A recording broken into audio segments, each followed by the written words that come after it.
So here we are, first episode after the Screw CBS problem, hashtag Screw CBS. Hopefully we won't get hit for the intro as well. I'm kind of, we'll see about that one. I'd really hate to have to come up with a new intro as well, since I feel the intro showcasing what I feel to be the best character moments from the season of the show that is relevant to the actual... I just think it would be good to keep it. We'll see if CBS allows me to keep it. Yes, I'm still bitter. The original ending of this episode was actually fairly different, at least in tone. It's the same general concept. Joe Menosky and Brennan Braga both worked on this episode again.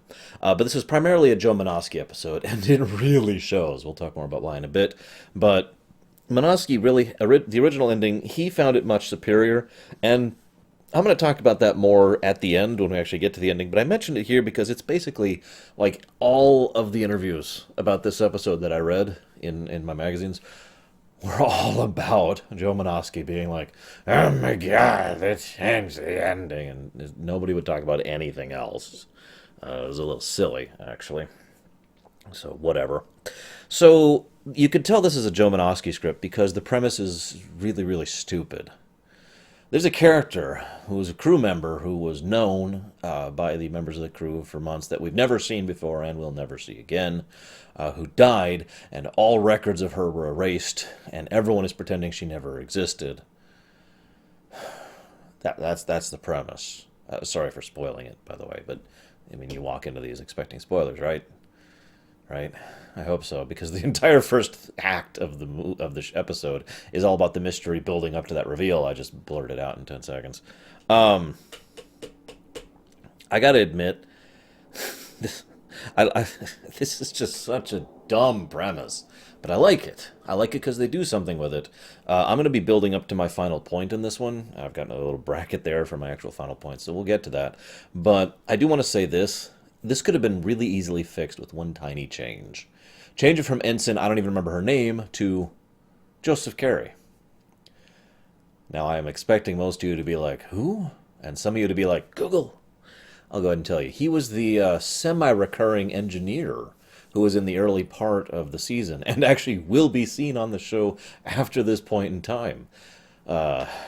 In Season 7, actually. In the episode... I can't think of the name of it, actually. I'm sure some of you know the episode I'm talking about. But yeah, why not just have it be Joseph Carey? It would even make a wonderful amount of out-of-character sense, because he's a character who was a semi-regular who then just kind of vanished, and we didn't really see him again after that point, and this would explain why. Another character you could probably use in similar vein would be Ensign Vorak, a.k.a. Jerry Taylor's son, the Vulcan gentleman who tried really, really hard to get it on with B'Elanna. Another semi-recurring character that just kind of fell off the map. You don't need to invent someone new, and it's not like you couldn't get them back. I mean, Joseph Carey, again, will be in the show in the future, so whatever. So, just a few notes. There's a lot of little details in this episode I really like. The Holo Imager is a good example. It's the kind of tool that is useful and awesome and great for diagnosis, and it really indicative of the kind of medical technology Star Trek has and will never be seen or heard from again. That I'm aware of, I'm pretty sure. That's pretty typical, actually, for Star Trek. Remember the holographic communicator that was in Deep Space Nine for like 2 episodes? Another good example of an extremely useful technology that would have tons of real-life applications that is never seen again. Although in that case, that was a budget and special effects issue. So, yeah. I also want to say, once again, more praise for Naomi Watson's... actress, the woman who plays her, or the girl who plays her, rather. Good job on that, really. She still manages to hit that unique blend of childlike without being childish, and that's awesome. And I just felt like mentioning it, again, as one of those weird people who likes her inclusion into the show. Really good special effects on the Kim projection too, not just the projection in general, but the layering in. They did a really nice job of that, and I wanted to give them props for that. They do this as well later with Janeway, so really huge props to the special effects department for both of those. I want to comment on how kind of silly it is in Star Trek to just delete stuff, right? But then you could see exactly what was deleted. Like there's a literal hole in the file structure where the files were deleted, and then you can like restore deleted data, but only partially. This is true across all of Star Trek. This episode is no exception to that. I just found it funny because most of the plot hinges on that ability to be like, oh, let's restore this stuff, you know. Um, Now, I mentioned here that Janeway has a reaction to the situation, which is severe. This is a woman who died. One of her crew members dies, and shortly thereafter, to save another crew member, she orders everyone to.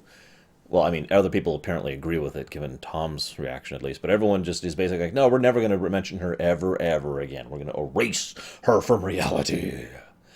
Which goes back to that stupid premise thing I mentioned earlier. I also like the irony of the fact that the doctor gives this thing, oh my god, the entire crew's memories must have been erased from this attack. We are in imminent danger. I like that, because in most circumstances that would be wild paranoia. But this is Star Trek. That exact thing has happened on TNG specifically. Remember that episode? Where they're like, oh my god, and everything's the norm, but everything's advanced like a day. That's very strange. I wonder why. Oh well. You remember that episode? Which also had some logical flaws. Good episode, though. There's, like I said, little touches. There's a scene where Janeway stands up for her decision to the doctor, saying, no, I'm wiping your memory, go away. And she plays the hard line. Completely shuts him out. Doesn't let him get into histrionics. Just says, no, this is a decision, move on. And then it's not until he leaves that she just kind of goes, she slumps a little bit and she's like, ah, and just, that she gives this sigh. It was really well done, showcasing how much she herself is still torn up about this decision, even 18 months later.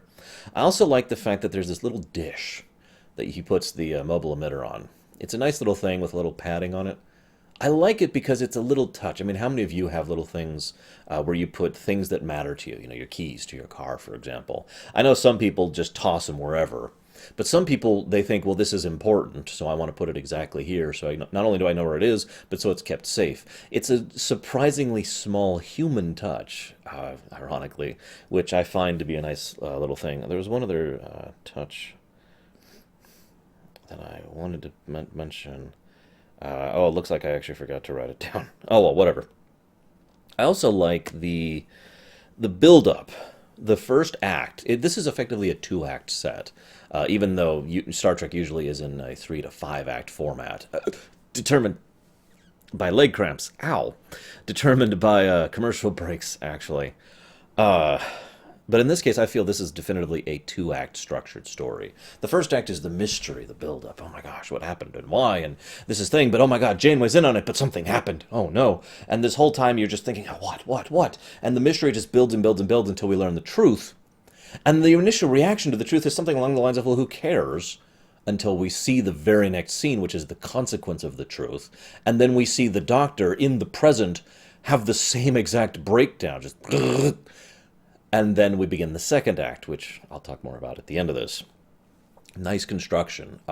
Both halves of this episode, I feel, are really good. I really like this episode, if that's not obvious. Which I feel bad, because I don't feel like I'm going to have a lot to talk about on this one, but that's normal. Hey, here's a great episode!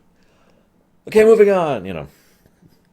I like the fact that Seven admits to Janeway that she... has been looking up to her. She's been using her as a guide, not just to her humanity, but her sense of ethics and function. I like that, not because it shows the way that their relationship has grown. The fact that Seven is willing to admit something that her pride would normally not allow her to do showcases how serious she takes this situation, and that is why I like that moment. Because she is telling Janeway in her own subtle way, this is me getting real. This needs to be dealt with. And fortunately, it does work. It does actually get through to Janeway, because I think Janeway picked up on that. I also have to say that the weapon those aliens use is disgustingly screwed up. I mean, we've seen some messed up weapons in Star Trek. You remember the, Oh, I can't think of it. The disruptor that the collector, Daj Faro, or whatever his name was, had, which burns you alive from the inside out. That was messed up. And then there's the weapon that disintegrates you, except it's a laser weapon that somehow burns away your skin and then your bones, which is just disturbing. But then this thing's just insidious. It hits you, and it leaves an electrical charge in your nervous system whose entire purpose is to basically continue to expand until it kills you from nerve damage. That's just messed up. Look, I find myself. I mean, of course, no thought was put into any of this because most of the people who work in Voyager wouldn't know world building if it came up and smacked them in the face. But as a world builder, I look at that and I think, what kind of culture develops a weapon like that? What kind of organization? What kind of people make a weapon whose only purpose is to probably kill you and then definitely kill you later on? How many? I mean, just wow, that's just messed up.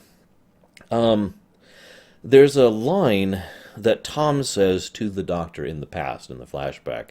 The Doctor's like, I can't do this. And you can hear the dilemma in the Doctor's voice. They both have equal chance of working. I don't have time to do it both. It's too complicated to talk you through it. And Tom, who is a person who is very much a man of action and who knows what he's doing and has been in the hard choice situation before. I mean, he is a Starfleet officer and he's lived in the Maquis and he's lived on Voyager. So he's well accustomed to this idea.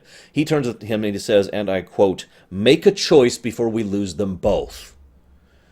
I've said this before, especially with regards to Voyager. That is what being a leader means. It means making the hard choices and having to live with the fact that you ordered someone to their death. Deliberately, intentionally, directly, or indirectly. And it sucks. And that is, in fact, the exact dilemma that is facing the Doctor. Tom, as someone who's faced this, he can handle that. He can say, save Harry. And then he'll have to live with the consequences of that choice. The Doctor, of course, has nothing to help him deal with that decision. But I'm getting a little ahead of myself. As usual, Robert Picardo does an amazing job in this episode. He portrays the caution, the paranoia, the gravity of the situation, the feeling of a man being led to his own execution, and finally the complete psychopathic mental breakdown, multiple times actually. And he portrays it brilliantly. Too many times someone who's portraying someone who has just lost it will portray them in a way that's basically like a cartoon. To put it as nicely as I can. Robert Picardo does it very on the nose. He literally talks himself in circles. And as he does it, he does something really subtle. Watch the episode again, you'll see it. Obviously, I won't be showing a clip at the end because hashtag screw CBS. But if you watch the episode again, he mimics his own movements, the things he's doing, as he's going through the cycle. Show a visual indicator that you're not even really supposed to be paying attention to that shows that he is just... and it's just looping and looping. I also like this wonderful, wonderful quote here from Janeway. We gave him a soul. We allowed him to grow a soul, would be more accurate, but whatever. Do we have the right to take it away? And of course, Torres's response is, no, he's just a hologram, screw him. But I like that quote because it's pretty much exactly why droids get regular memory wipes over in Star Wars. Because once you start down that path, forever will it dominate your destiny. And this sounds like a joke, but it really isn't. Once you start giving droids rights, you can't really stop that without being worse than you were when you were denying them rights. It's one of the reasons why despite the fact that I am a bit of a droid activist in Star Wars, and of different types of life in general across most of fiction, I admit that it is not exactly a binary, flat, linear situation. Which brings me to the big point that I've been building up to. The Doctor is literally in a feedback loop because, see, think about this for a moment. What is triage? Well, for those of you who don't actually know, triage is, okay, you've got these injured patients, you have to determine which order you treat them in, okay? It's prioritizing. Generally accepted triage is prioritizing based on either severity or chance of success. So if you've got 5 people, and this guy's near death, but you can save him, and these guys are fine, you focus on this guy first, save him, then work on the less severe cases. If, on the other hand, these 4 people are also on the verge of death, so all 5 of them on the verge of death, Then you focus on which ones have the highest chance of saving, which would be these four, most likely letting this one die, or even the multiple of them die. That is triage. Triage is cold calculus in the medical arena, as opposed to the military and tactical arena. It is quite literally the opposite of ethics or morality, just like the cold calculus of strategy is. It has nothing to do with right or wrong. It only has to do with calculated variables and nothing else. It is therefore brilliantly logical to me that the feedback loop, the argument, if you will, that happens within the Doctor's programming happens between his ethical subroutines and his triage subroutines. Because the triage doesn't give a damn about anything. So, okay. Pick one. Flip a coin, as he himself says, because it calculated their chances of survival to be equal. The ethical subroutine says, well, that's not how that works. You know, there's humanity, there's decency involved. And then there's the tiny tidbit, and I love this. This is one of the few times Voyager pulls off subtle. He only mentions it once in the whole episode, that he picked Harry. It's actually mentioned twice, if we're being 100% honest. He mentions how he hasn't seen her in months, because she's not in the sickbay often, so he doesn't know her that well. And then he mentions flat out later on that he picked Harry because he knew Harry better. And therein lies the feedback loop. The triage tells him, well, that's fine. They were equal chance, so the deciding factor was which one you knew better. Logical, cold. Over into the ethical subroutine, which is like, I picked my friend over a stranger. And that is not ethically sound by most concepts of ethics. That is actually a very selfish decision to make. But then it loops back to the triage. Well, they were both going to die if I didn't do anything. I had to pick someone, so I needed some variable, which loops back to the ethics and says, the variable being your own self-aggrandizement. You get where I'm going with this. It's very easy and understandable to see how this happened in this episode. Which brings me to the overall point. Yes, I'm still building up to it. This episode does actually fumble a little bit, because the episode tries to be, at several points, about the measure of a man thing, all over again. Yes, again. Keeping in mind, Voyager itself has done the measure of a man thing more than once, and better than this. For those of you who don't know what I'm talking about, I am referring to the idea of, well, he is a sentient individual, a sapient individual, therefore he has the rights and privileges of a sentient sapient individual. Now, if I can be completely blunt, I don't think that's really the issue here. I don't. I am, in fact, frankly astonished that Janeway in Season 5 still has some bias or prejudice against the Doctor, when it's already been well established as early as Season 2 and late Season 1 that the Doctor is a frickin' person. By the way, I got into a little bit of a thing on the stream recently about this, so to clarify my statement briefly, when I say person, I mean a sentient sapient being. Not a human. Not a man or a woman or whatever. Not a fleshy prison person. A being, okay? That's my terminology. That's how I've always used it. That's how I will continue to use it, just making that clear. So in other words, we've already well established the Doctor as a person. I mean, that was part of Kess's arc, for God's sakes. You remember her? So why bring this up again? I find it irritating, too, because, again, that is a pale imitation of the actual measure of a man issue, which will be brought up again in the future, by the way. And then is completely irrelevant compared to the real issue here. And this is the real issue. Yes, I'm finally getting to it. The Doctor is not human, and that's the point. See, the measure of a man was actually an easy answer. I know that sounds weird, but it was. Data was a person. That was the measure of a man issue. Does a sentient, sapient being deserve the rights of an individual? I forget the name of the episode, but there's a TNG episode which then deals with the consequences of that decision and goes forward with that decision and handles that as well. But this episode takes it and goes in a different direction with it, and I love it because this is probably the only Star Trek episode that really goes in this direction with it. All right, you're a person. You're an individual. We recognize this right, but you don't work the same way we do. You don't respond to stimuli the same way we do because you are different. You are not human. You're not Bolian. You're not Vulcan. You are a hologram. You are a new life form that reacts differently. We cannot use the same procedures and protocols that we do with other people that we do with you. We can't do it. You are too different. Remember that loop I mentioned earlier? Now, this loop can happen to a normal person. It can happen to a human. There are people who have gone insane because of loops like that. World War Z, I know I keep referencing it. there's a thing with the gentleman. Oh God, I can't think of his name. But the disgusting, deplorable plan he wrote in order to deal with the onslaught. That he whoo, because of that kind of a loop that happened in his mind. But in the case of the Doctor, that loop is basically a guarantee because it's programming that is designed to do it. Whereas a person is a whole mess of chemicals and electrical signals that may or may not do that based on the individual. But the Doctor, 100% repeatable, will do that because of the way he is programmed, because he was designed. You with me? Not saying he's not a person. Not saying he doesn't get rights. I'm saying we can't approach this like we do with other people. And I love the fact that this episode does not answer the question. What do you do?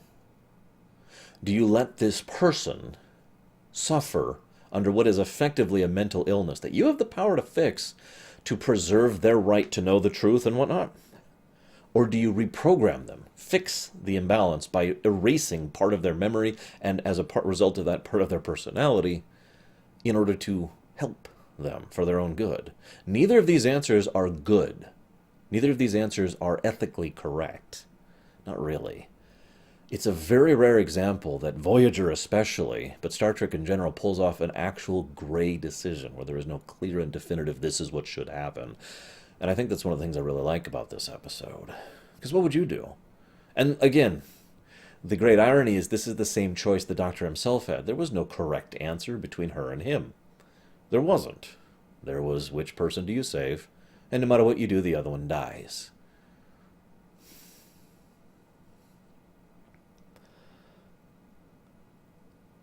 I think that's a wonderfully complex issue that could be debated for a long time. I think there's a lot of potential in that. It's almost a shame they never really bring it up again.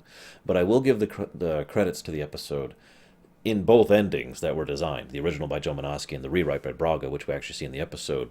The solution is not presented, if you know what I mean. They never, I mean, yes, I know this is Voyager, so bam, reset button at the end of the episode. Whatever. At this point, I just got to shake my head at it. But there's no, like, they don't fix it in the episode. The Doctor is not fixed in the episode. There is no, they don't even, it's not presented as the right choice, you know what I mean? And we are left to decide what we think would be best in that circumstance. It is entirely possible that after this episode, they go back and reprogram him to fix him. It is also possible that thanks to additional external input that affects the way his programming calculates, he finally manages to break the feedback loop. That's my personal interpretation, by the way. But both interpretations are valid. We're left to decide. I'd love to hear what you guys think about this one. I guess that's it. Actually, that's all I got to talk about. Good episode. Very good episode. Nice topic. Nice discussion. Good stuff. I will be seeing you guys next week, of course, with hair, naturally. Hashtag ScrewCBS. See you around, guys.